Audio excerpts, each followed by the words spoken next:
Servus, Glück auf und herzlich willkommen zu einer weiteren FC Bayern Reaction. Ja, Leute, Thomas Tuchel hat ein Interview bei The Zone gegeben, oder The Zone hat ein Interview mit Thomas Tuchel geführt. Habe ich gerade mal die ersten 3-4 Minuten reingeschaut und ich musste doch feststellen, dass er da mal ein paar vernünftige Sachen erzählt, die ich auch so analysiert habe in meinen letzten Videos. Und von daher dachte ich mir, komm, mache ich mal eine Reaction zu. Ich weiß nicht, ob sie rausgeht, ob ich sie veröffentlichen kann auf YouTube oder ob der Sohn sie sperrt, werden wir sehen. Wenn nicht, denke ich, kann es ganz interessant werden. Und von daher, wie gesagt, die ersten 4 Minuten kenne ich schon. Danach ist für mich auch neu. Und von daher gehen wir mal rein. Morgen super entspannter Tag für Sie, oder? Ja, also, absolut. Bis zur Abfahrt zum Stadion und dann liegt es nicht mehr an meinen Händen. Nee, aber also wie sieht der Tag aus morgen? Wie jeder Tag eigentlich, bis wir ankommen im Stadion. Eine Gelb-Rot-Sperre. Also irgendwie mal 2 gelbe Karten gesehen und dann darfst du einen Spieler in der Mannschaft nicht betreuen, oder was? Sehr wild. Dann darf ich nicht mehr in der Mixzone, nicht mehr in der im Kabinentrakt sein. Bisschen heftig, finde ich, als Strafe, aber so ist es nun mal. Also deshalb noch eine kleine Trainingseinheit und werden ein bisschen taktische Dinge trainieren. Und dann eigentlich ein sehr langer Tag, weil spätes Spiel ist, ein gemeinsames Mittagessen, noch eine Besprechung. Dann die üblichen 3 Stunden vorher nochmal ein Snack und dann Fahrt zum Stadion. Dann Abfahrt. Anthony Barry und John Löw, die ersetzen Sie quasi morgen. Wie sieht da die Aufteilung aus und gibt es eine Kommunikation? Sie werden ja auf der Tribüne dann wahrscheinlich. Ich darf keine Kommunikation haben. Das ist alles sehr strikt gehandhabt. So, deshalb in dem Moment, wo die Mannschaft ankommt, bis, glaube ich, 15 Minuten nach Spiel gibt es keine Möglichkeit zur Kommunikation. Aber ja, keine Möglichkeit. Ich habe ein sehr, sehr, sehr gutes Trainerteam und habe volles Vertrauen. Die brauchen da keine große Aufteilung machen, die machen das zu zweit unten auf der Bank, so wie sie das fühlen. Die Spieler sind das auch gewohnt. Es ist jetzt nicht so, dass ich die ganze Zeit nur am Reden bin, sondern wir teilen uns das auch wenn ich da bin. Ja, ist ungewohnt, soll er nicht zur Gewohnheit werden, aber für ein Spiel wird das klappen. Kriegt man es mal hin. Der Gegner heißt Manchester United. Kennen Sie ja auch ein bisschen aus Ihrer Zeit in England. Was kommt da morgen für eine Mannschaft? Gibt ja viele Störgeräusche, sage ich jetzt mal drumherum. Ja, ist aber immer so bei Man United. Also seit ich jetzt auch enger verfolge, ist eigentlich immer so. Es ist immer viel Geräusch um Man United, es sind immer viele Gerüchte, alle Storys sind ein bisschen lauter als bei anderen Clubs. Das ist wie bei uns also. Ich weiß gar nicht, wieso das so ist, aber es ist einfach so. Deshalb glaube ich, dass wir uns darauf nicht verlassen sollten, dass das die Spieler zu sehr beeinträchtigt. Habe ich ja auch schon in der Reaction zur Pressekonferenz gesagt. Es ist ein anderer Wettbewerb, ja.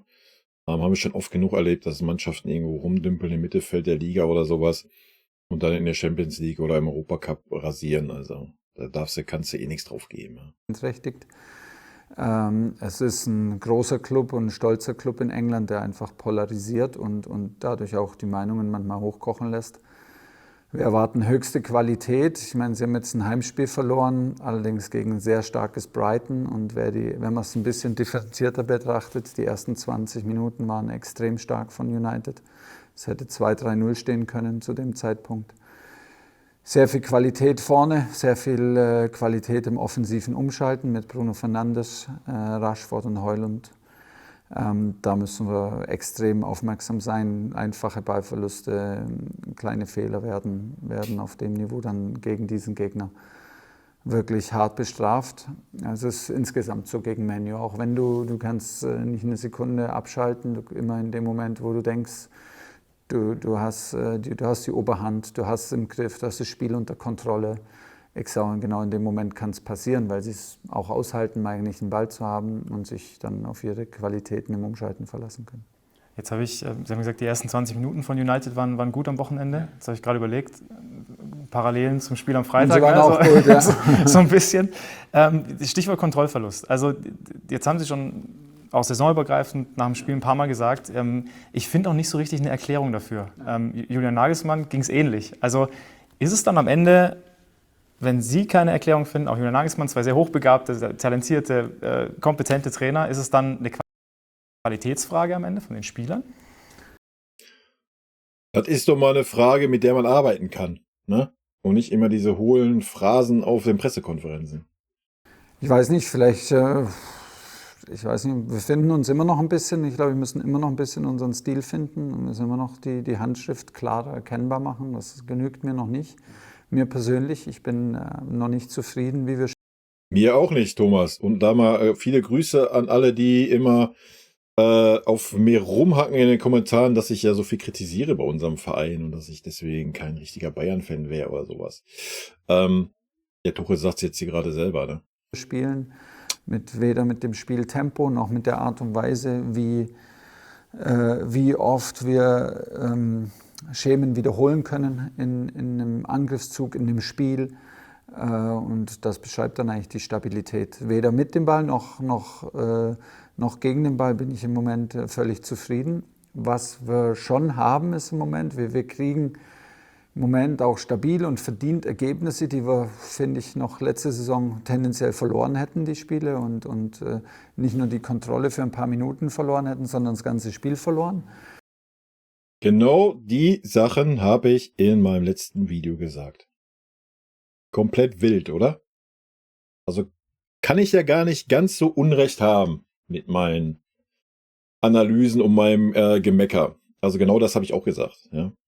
Klar, wir sind schon ein bisschen stabiler und so weiter und dass wir auch schon einen Schritt weiter sind, dass wir sonst die Spiele schon außer Hand gegeben hätten. Aber auch das, was er auch sagt. So das richtige Konzept, dass wir immer wieder Angriffsschemen und so haben, das sieht man halt noch nicht. Ja. Aber es ist halt schön zu hören, dass der Tuchel das genauso sieht. Ja.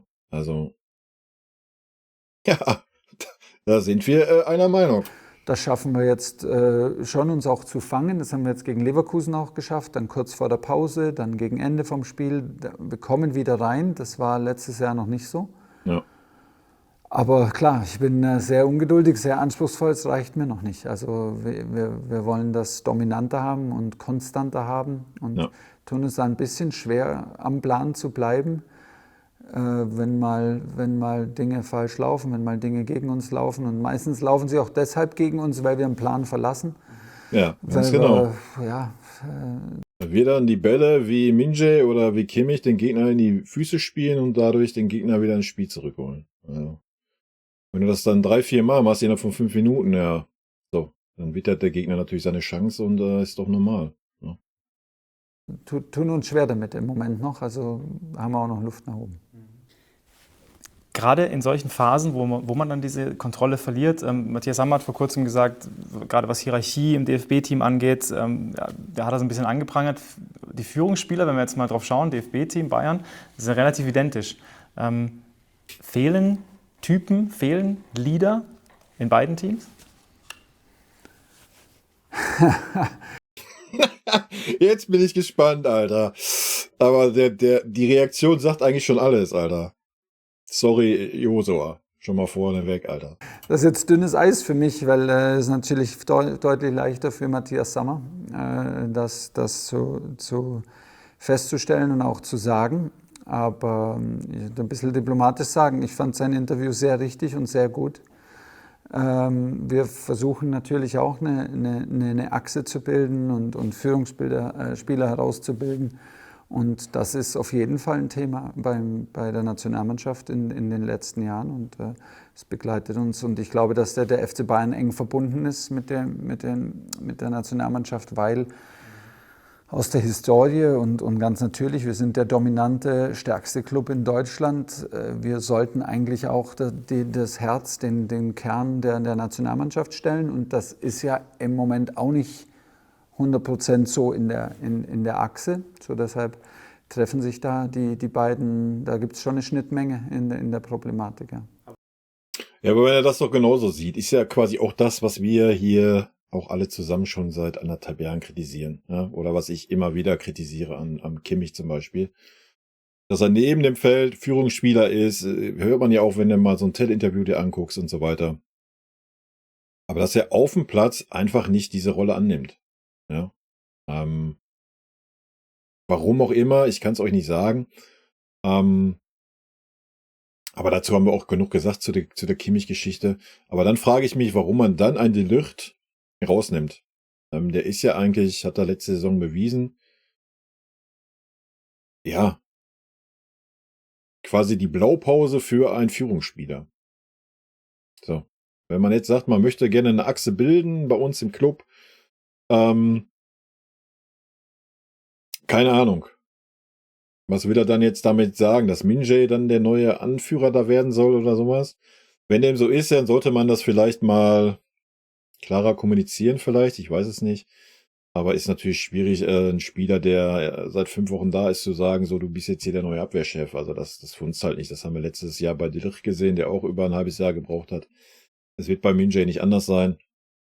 Von daher verstehe ich diese Herangehensweise dann nicht ganz, ne? Genauso wie so ein Leimer, den könnte man dann auch mal ein bisschen mehr in die Verantwortung nehmen. Der schaut sich da auch nicht vor. Hat er auch in Leipzig bewiesen. Ja, und ich denke, ein Harry Kane wird sich auch nicht vor Verantwortung scheuen. Ist brauchen wir nicht drüber reden, ja. Kapitän in der Nationalmannschaft und bei Tottenham gewesen. Also da muss man da die Hierarchien jetzt einfach mal ein bisschen durcheinander rütteln, ja. Und mal da diese ganze Standardscheiße mit Müller, Kimmich, Goretzka mal auflösen, da den Mannschaftsrat. Mal da ein bisschen frischen Wind reinbringen, indem man mal einen Harry Kane dazu nimmt, indem man mal, De Ligt war ja schon auf dem Weg dahin. Kingsley Coman ist auch noch im Mannschaftsrat. I don't know why. Kommt auf dem Feld. Ist das auch keiner, der irgendwie mal klare Anweisungen gibt oder sonst was? Mag sein, dass es in der Kabine anders ist und nach dem Spiel und vor dem Spiel ist auch alles gut und schön.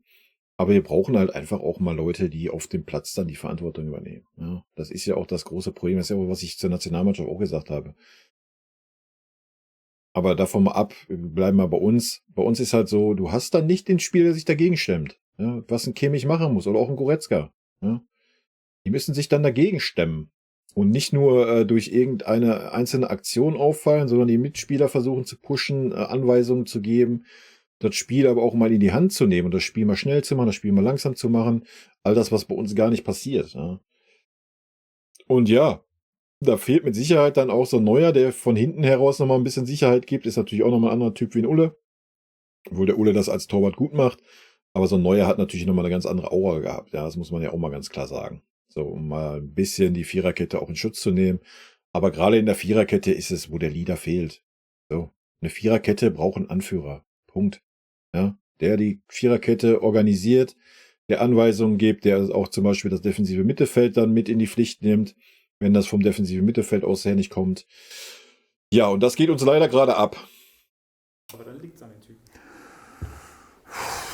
Ja, das ist ein großes Thema und ich glaube nicht, dass ich da jetzt im Detail drauf eingehen möchte. Er möchte vielleicht schon, nur er kann nicht. Er kann sich jetzt schlecht da hinsetzen und das erzählen, was ich jetzt erzähle. Weil dann springt so ein Kimmich gleich zum Uli auf den Schoß und holt sich da aus und ein Goretzka geht wahrscheinlich Hand in Hand gleich mit.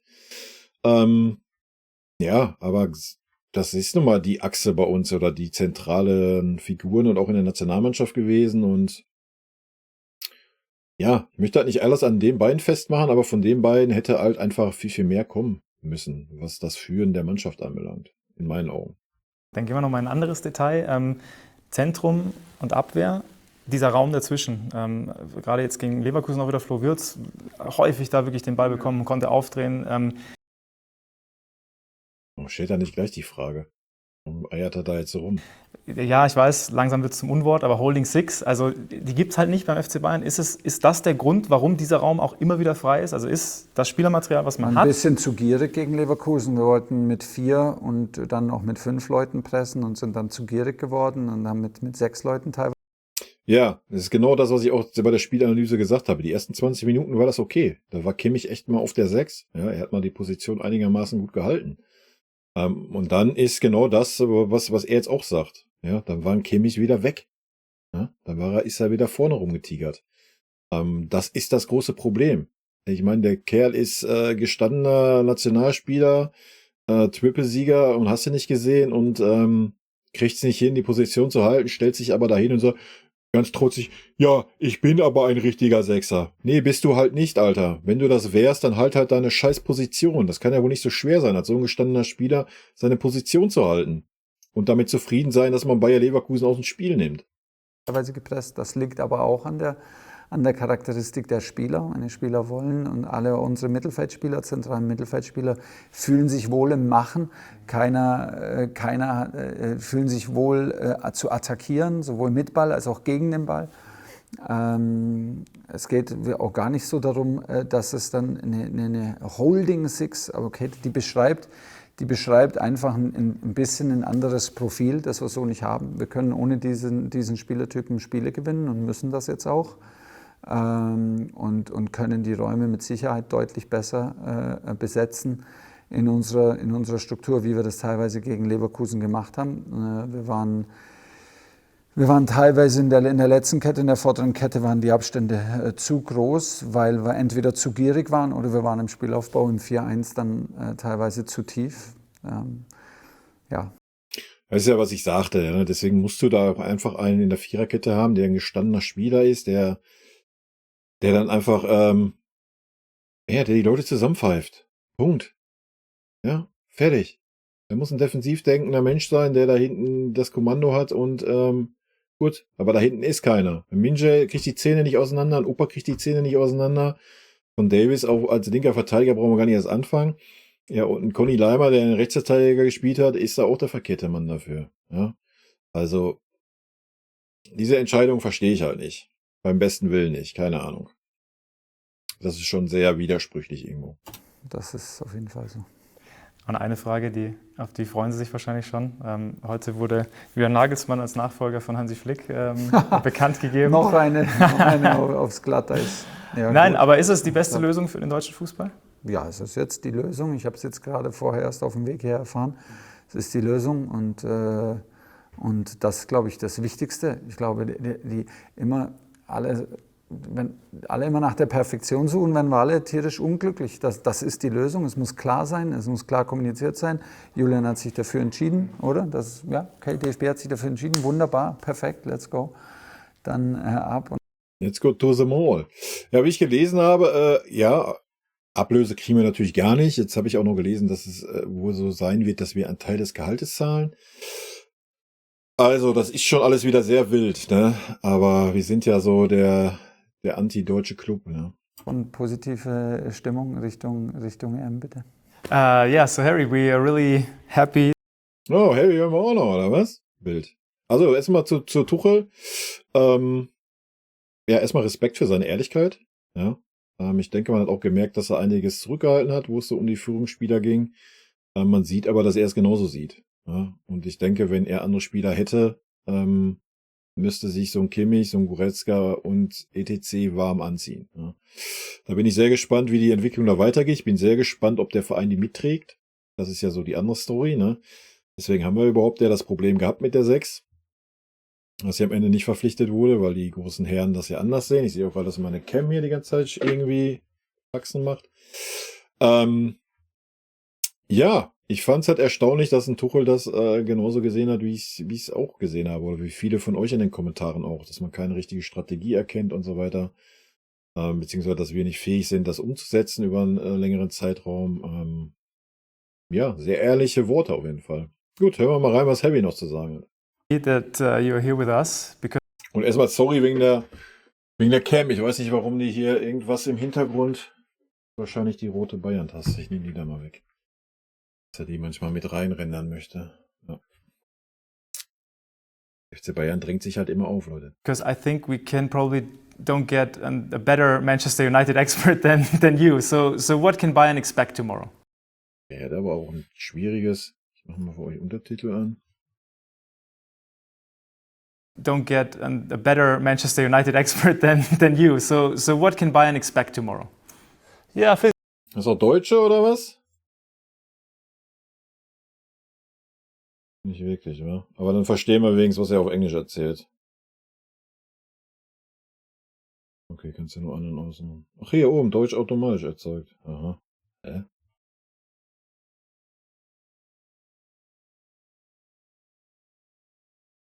Auf Zahnrad.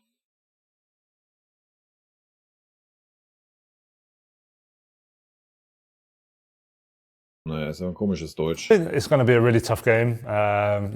Manchester have been in a bit of a difficult spell, but sometimes this is, a really dangerous time to play a team if you're not careful, because they can bounce back in a really, vicious way. So, of course we know we want to come here at home tomorrow and really try and dominate and put the pressure on them but also we need to be wary of their threats because they have some great players, especially in the attacking third. So be a tough game, as every game in the Champions League is. But we're feeling confident. We're feeling if we can play with the right game plan and the right pace that we know we can, we should have a good chance.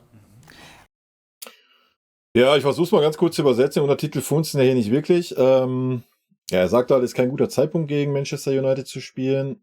Und man darf sie nicht unterschätzen. Es ist ein schwieriges Spiel, wie jedes Spiel in der Champions League.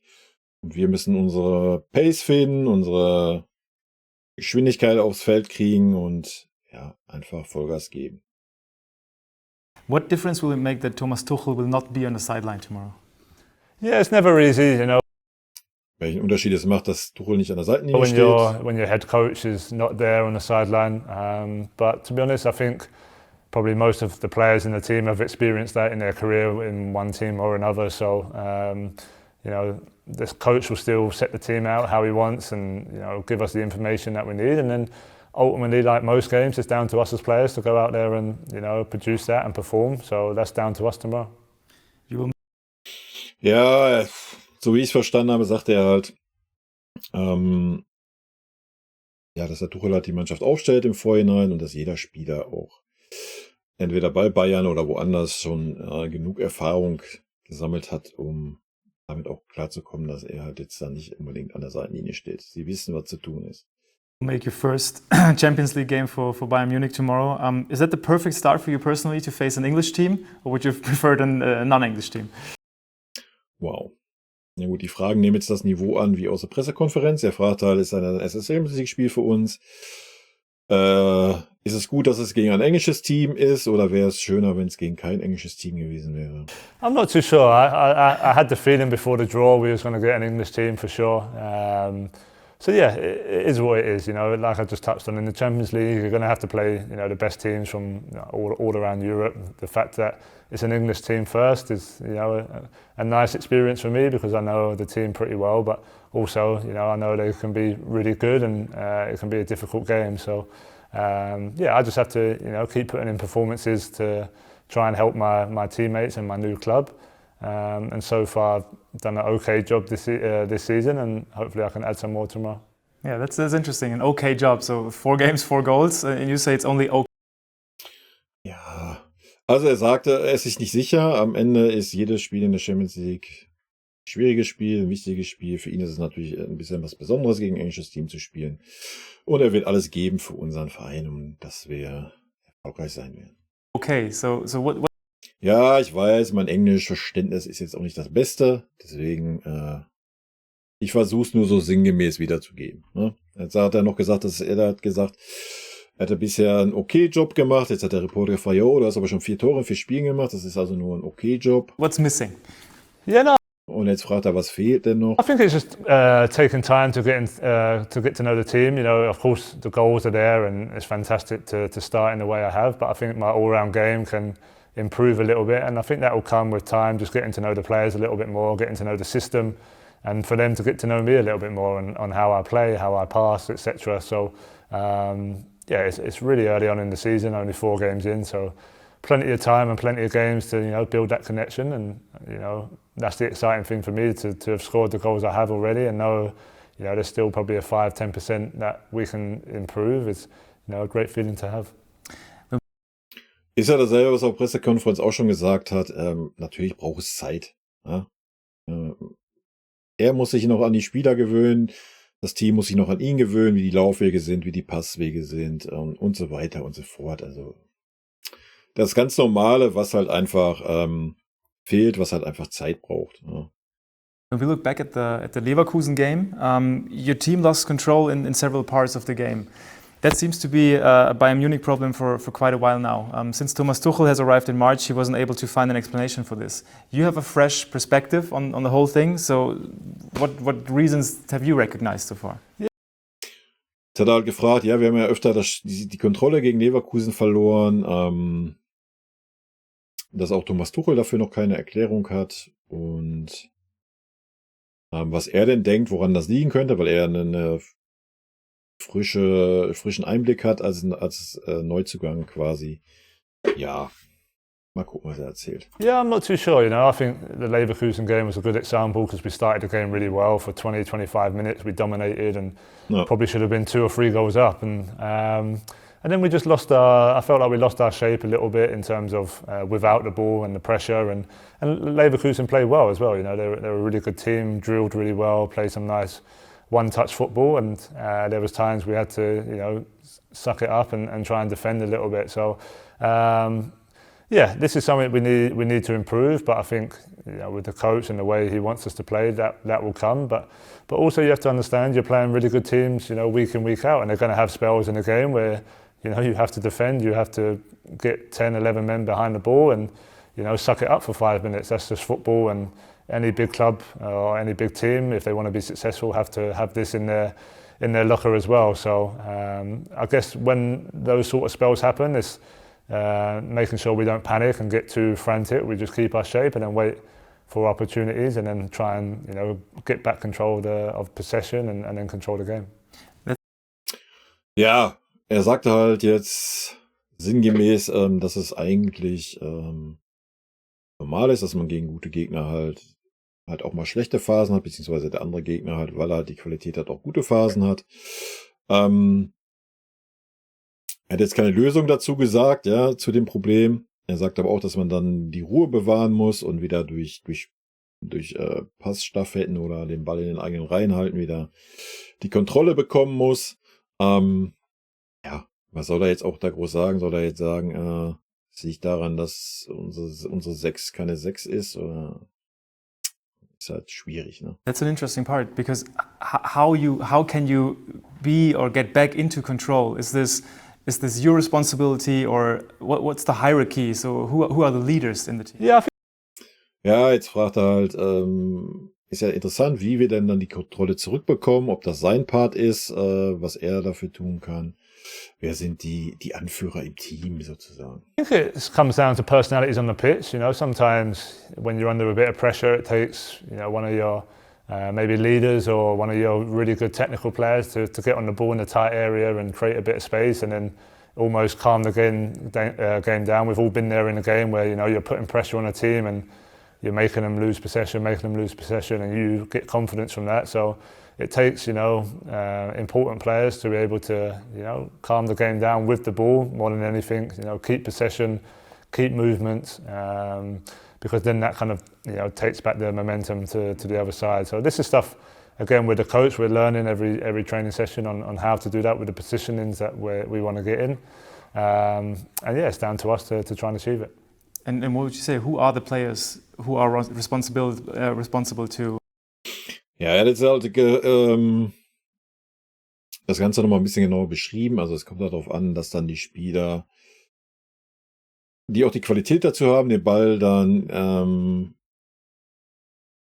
mal in den eigenen Reihen zu halten, mal das Spiel zu beruhigen. Das ist ja auch das, was ich sagte. Bei uns hast du halt nicht diese zentralen Mittelfeldspieler, die dann auch mal sagen, wir machen das jetzt mal so und so oder machen mal einen Geschwindigkeitswechsel oder sowas. Das ist halt auch, was er so anspricht. Jetzt nicht genau das. Er sagt halt, ja, wir müssen dann gucken, dass wir den Ball wieder ruhiger haben, dass wir den Ball in unseren eigenen Reihen haben. Ist natürlich jetzt nicht auf gewisse Spieler drauf eingegangen, aber klar ist auch, dass ein Harry Kane als Stürmer nicht dafür zuständig ist, den Spielrhythmus zu bestimmen oder dann zu sagen, fahr mal jetzt 3 Gänge runter, halt mal den Ball ein bisschen in den eigenen Reihen oder lass Leverkusen mal ein bisschen kommen, um dann schnell umzuschalten oder sonst was. Dafür ist er auf der 9 nicht zuständig, dafür ist unser zentrales Mittelfeld zuständig. Ja, Punkt.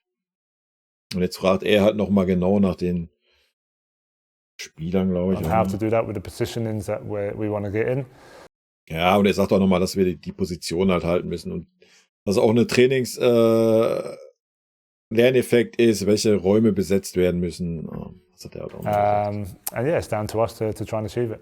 And what would you say? Who are the players who are responsible to keep everything in line? Yeah, I think I put myself there. I think Josh and Leon being in midfield, Ja, genau das. Also er sagte natürlich, ist er auch einer dieser Spieler, der das machen muss. Aber er sagt jetzt auch Josh und Leon halt, ja, die sind halt die zentralen Mittelfeldspieler und die zentralen Mittelfeldspieler, es ist deren Aufgabe, das Spiel zu lenken und das Spiel auch zu steuern, wie ob wir schnell umschalten, ob wir langsam umschalten, ob wir den Ball lieber in den eigenen Reihen halten oder ob wir Risiko gehen und versuchen, mal steil in die Spitze zu spielen. All das, was man auch beim Leon, so gut er war, vermisst, ja, dass da mal einer das Heft des Handelns in die Hand nimmt von den beiden, gerade in diesen Situationen, wo dann Leverkusen aufkommt. Ja, dann muss man halt sagen, hier, ich bin's, jetzt hier, das und das liegt jetzt an, das haben wir zu tun. Nein, in diesen Phasen kommt das immer so rüber, als laufen wir da rum wie ein Huhn, was den Kopf abgehackt hat. Ne? It's a big area for us, obviously Thomas and Jamal when they play. So I think maybe the players in the middle of the pitch to try and get control of the centre, the core of the game. But again, ja, sagt er auch jetzt. Man muss halt gucken, dass man dann das Zentrum kontrolliert. Ja? Die Mitte des Spiels. So, da hat er jetzt auch noch Thomas mit reingenommen und Jamal. Aber ja, machen wir uns nichts vor. Da sind Kimmich und Goretzka oder auch ein Leimer, wenn er in der Mitte zentral spielt. Das sind die Spieler, die dafür verantwortlich sind und das zu tun haben. Punkt. Ja, und nicht der Zehner oder der 9,5er oder der 9er. And it can be anyone. I think anyone in the moment. Aber klar, wenn die zentralen Mittelfeldspieler das nicht hinkriegen, ist natürlich schön, wenn der Rest das versucht. Ja? Schon logisch. Yeah, we have technical players all over the pitch, so anyone in the moment who can, just ease the pressure a little bit by, maybe taking a player on or keeping the ball in a tight area. It can be anyone, and that will then flick hopefully the switch for the rest of the players. But again, this is normal in football. I know there's been a bit of noise around Bayern Munich in general with it, but it happens for the best teams all around the world. You have to, just be calm in those moments, and I think that will come. Ja. Sehr, sehr gutes Interview. Auch da nochmal ein paar. Ich mache mal hier ein paar kritischere Fragen. Was heißt kritischere Fragen? Aber mal ein paar interessantere Fragen als wie nur in der Pressekonferenz. Ich finde es auch gut, dass Harry Kane das auch schon so sieht. Ich meine, gut, ist jetzt 5 Wochen da, nimmt sich natürlich da auch gleich mit ins Boot und natürlich hat er auch vollkommen recht mit seinen Aussagen, die er sagt. Er sagt aber auch, es ist halt bei großen Teams so, dass dann auch immer viel Geräusche da drum sind. Es ist ja auch nicht so, dass wir schlecht spielen. Ich meine, die Ergebnisse sprechen ja auch noch für uns. Ja, und wenn wir die Entwicklung weitergehen, vielleicht findet sich's, ja. Und vielleicht kriegt der Kimmich da mal eine Ansage vom Harry, dass er doch mal seinen Raum halten soll oder seinen Raum besetzen soll und wer weiß. Vielleicht zündet das dann mal. Ja, ich möchte nicht alles am Kimmich festmachen. Wie gesagt, ich würde den Leon da genauso mit in die Verantwortung nehmen, da die auch oft auf einer Höhe spielen. Aber einer von beiden muss in solchen Phasen, dann gerade in solchen Phasen, dann entweder dem anderen sagen, pass mal auf, hier, besetzt du mal den Raum jetzt als Sechser oder das Heft des Handelns in die Hand nehmen, wie ich schon sagte, ja. Was du halt nicht siehst, da siehst du dann quer nach hinten, sonst was, aber du brauchst halt einen, der das Spieltempo bestimmt, ja, der das Spiel mal schnell macht, der ansonsten, wenn es die Phase nicht erlaubt, die Geschwindigkeit rausnimmt, aber auch der mal Diagonalbälle schlägt, nach außen hin, ja. Solche Dinge halt alles. Einfach wie es ein Alonso war, als bestes Beispiel eigentlich, ja. Einfach ein Spieler, der das Spiel liest und der Einfluss auf das Spiel nimmt, das Spiel mal schnell macht, mal langsam macht. Ähnlich wie es auch ein Thiago konnte. Das ist, was uns abgeht im Moment. Ja, aber man muss sagen, habe auch schon davor analysiert und in den letzten Videos analysiert, wir sind schon stabiler geworden. Und nochmal, Kimmich hat doch die ersten 20 Minuten das echt ganz gut gemacht gegen Leverkusen. Vielleicht kriegt das ja heute mal gegen Manchester United hin, das mal zumindest mal eine Halbzeit so zur Hand haben. Ja, ich bin sehr gespannt. Erstmal natürlich, wer wo aufläuft und dann gucken wir mal, ob wir heute mal den Sechserraum besetzen oder nicht. Aber na klar ist das ein großes Thema bei uns, weil wir einfach diese Art Spieler nicht haben. Das ist auch okay. Ja. Wenn sich ein Kimmich da auch nicht hinstellen würde und sagen würde, ich bin aber ein richtiger Sechser, dann wäre auch alles gut. Ja. Wäre doch alles gut. Muss er doch nicht sein. Er ist es doch nun mal nicht. Ja. Aber wenn man sich dann bockig dahinstellt und so tut, als wäre man das, als wäre man der allheilige Messias, das ist dann, was einen triggert. Ja. Er ist es nun mal einfach nicht. Punkt. Er kann diese Rolle nicht ausfüllen oder er möchte sie nicht ausfüllen, das weiß ich nicht genau. Aber er ist es auf jeden Fall nicht. Und das ist auch okay. Dann haben wir diesen Spielertyp aktuell nicht und müssen damit arbeiten, den wir haben oder die wir haben. Ja. völlig legitim in meinen Augen. Aber da muss man sich nicht dahinstellen und sagen, ich bin's, ich kann's, ich mach's. Und dann ist das Traurige, wenn man halt sieht, yo, er kann's wirklich 20 Minuten lang, konnte halt den Raum besetzen, konnte sich zurückhalten und dann wieder so, ach nee, jetzt habe ich genug, jetzt muss ich wieder mehr in Erscheinung treten. Und dann geht das Fiasko los. Gut, aber anderes Thema, anderes Video. Sehr interessante Fragen hier bei DAZN. Bin mal gespannt, ob ich das Video veröffentlichen darf. Wenn, dann wünsche ich euch viel Spaß damit. War auf jeden Fall interessant. Wenn nicht, werde ich es vielleicht mal ein bisschen zusammenfassen bei den nächsten, nach dem Spieltalk oder sowas. Mal schauen. In diesem Sinne, Leute, rot-weiße Grüße gehen raus. Ich wünsche euch heute viel Spaß beim Spiel. Bis dann. Tschüssi.